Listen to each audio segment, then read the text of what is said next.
बिहार का एक सुनसान गांव महुआ बाड़ी। गांव के बाहर एक पुरानी टूटी फूटी हवेली थी जिसे लोग काली हवेली कहते थे। कहते हैं वहां कमरा नंबर 13 में जो गया कभी लौट कर नहीं आया। कहानी शुरू होती है। रवि एक 22 साल का लड़का अपने दोस्तों के साथ उस गांव में घूमने आया। शहर में वो बहादुर कहलाता था, भूत प्रेत की बातों पर हंसता था।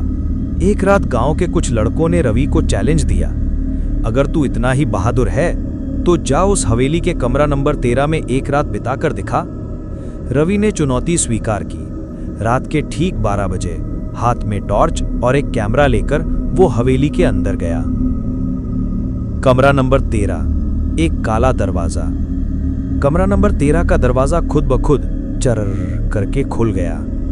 भीतर धूल, जाले, टूटी दीवारें और एक पुराना आईना था। जैसे ही रवि ने आईने में देखा, उसमें उसकी जगह एक और चेहरा था। सड़े मांस वाला चेहरा, खून टपकती आंखें और फटी हुई आवाज। तू यहाँ क्यों आया? रवि पीछे मुड़ा। दरवाजा बंद और फिर अंधेरा। अचानक दरवाजा खुद बंद हो गया। टॉर्च बुझ गई। कमरे में घुप्पा अंधेरा और फिर अचानक जमीन हिलने लगी। रवि ने भागने की कोशिश की पर उसके पैर किसी ने पकड़ लिए थे। फर्श के नीचे से कोई चीज निकल रही थी। काली, बालों से ढकी एक औरत जिसकी गर्दन उल्टी तरफ मुड़ी हुई थी। उसने रवि की आंखों में झांका और कहा, जिसने मुझे जलाया था अब मैं उसे जलाऊंगी। रवि की चीखें हवेली के बाहर तक पहुंची और फिर सब शांत। सुबह लोगों ने हवेली में ढूंढा।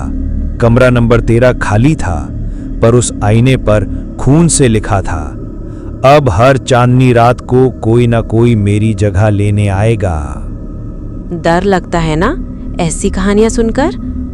सच में ये काली हवेली वाली कहानी बहुत डरावनी है। रवि का उस कमरा नंबर 13 में जाना बहुत बड़ी गलती थी। वो आईना तो सबसे डरावना था, जिसमें उसकी जगह कोई और चेहरा था, और वो काली औरत तो बस सोच के भी डर लग रहा है। कहानी का ये एंडिंग तो और भी भयानक है कि अब हर चांदनी रात को कोई नया शिकार आएगा। ऐसी जगहों से तो दूर ही रहना चाहिए।